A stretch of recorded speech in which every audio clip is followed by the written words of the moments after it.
By the end of this video, you will be able to make a working drop-down menu. So here we are in a brand new empty Unity project.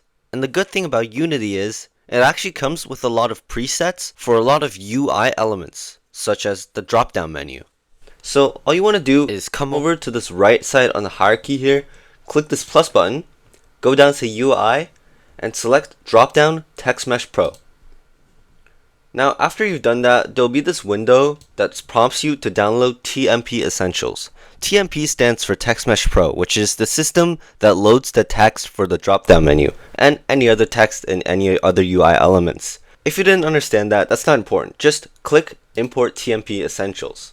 It shouldn't take too long, and you don't have to download this examples and extras. So just close the window. And as you can see, this generated a lot of things, including a canvas, the actual drop-down menu, and also an event system. You don't have to worry about the event system for now, but you do want to select the canvas and press the F key on your keyboard. As you can see now in the scene, you're looking at the entire canvas. Now, I recommend doing something, just dragging this game tab over to the right side. And as you can see both the game view and also the scene view. So as you drag this drop-down menu into the canvas, you can see that on the actual game, it starts doing that as well. It appears on the game screen. I'm just going to perfectly center the drop-down menu for now, but you can move it anywhere you want on the canvas.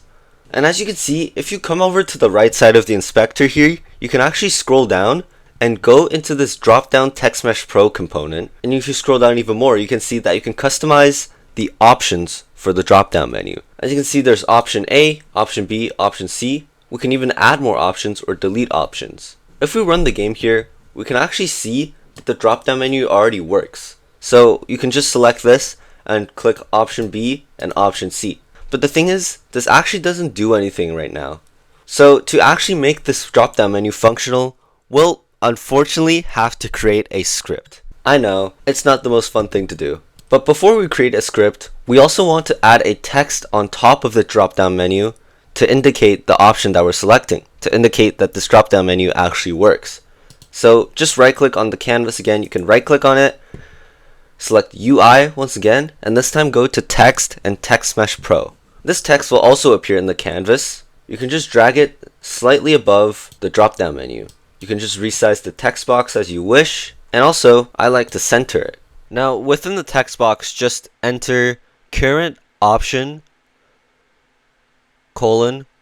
option A. Select back onto the drop down, scroll all the way down in the inspector tab, and click add component. Here you can just add a new script and call it dropdown script, or anything you want. You can just save it within the project, and then you can open it with your code editor. Mine is Visual Studio Code, but it really shouldn't matter which one you're using. So before we actually start scripting down here, we will want to add something at the top. Right below, using Unity Engine, type in using TM Pro. Now down here, just delete the void update and delete this comment right here. Let's make the start function private, and up here you'll want to create two new variables. Just type serialize field private TMP dropdown UI. This game object will reference the actual dropdown UI, and we'll make another one referencing the text,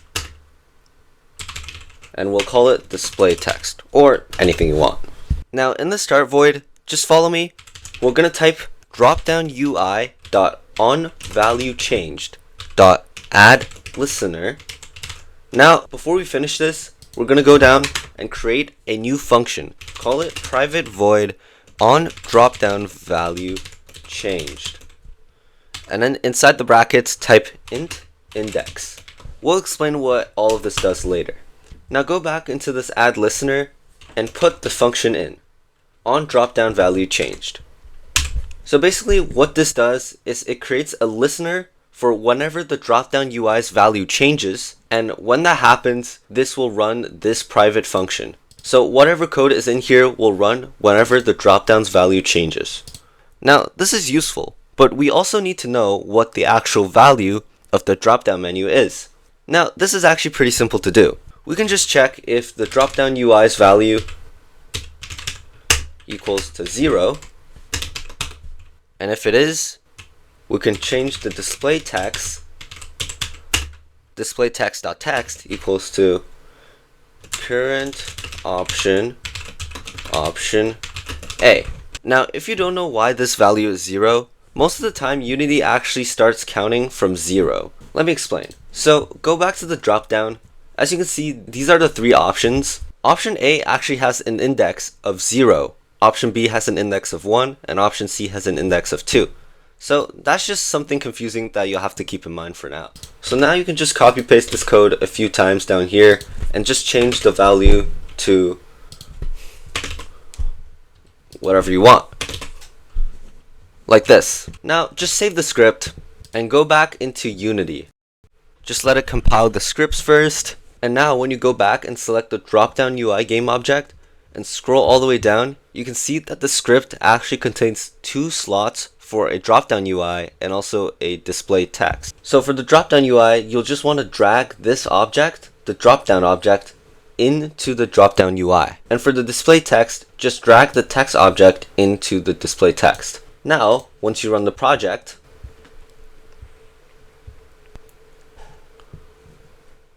it should start working.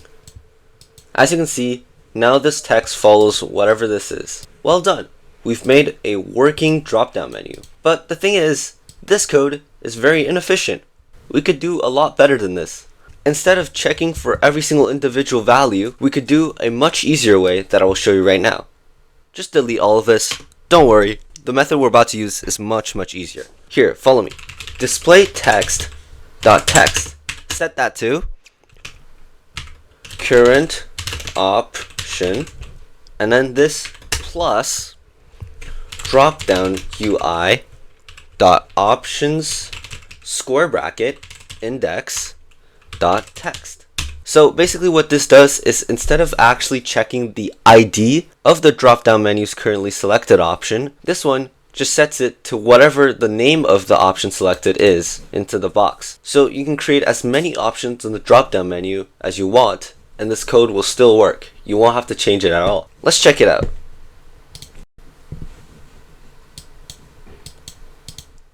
It works just fine.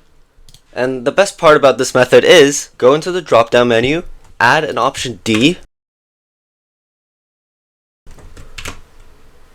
You can add as many options as you want. You can name this one whatever you want. And let's run the project.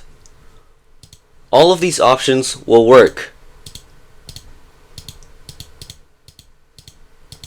And you do not have to change a single line of code within the actual code. Now keep in mind that this second method does not work if you actually want to do something specific or different for every single option. In case you want to do something like this, where you just want a text or something to mirror the exact name of the option chosen, this is a great and efficient method for it.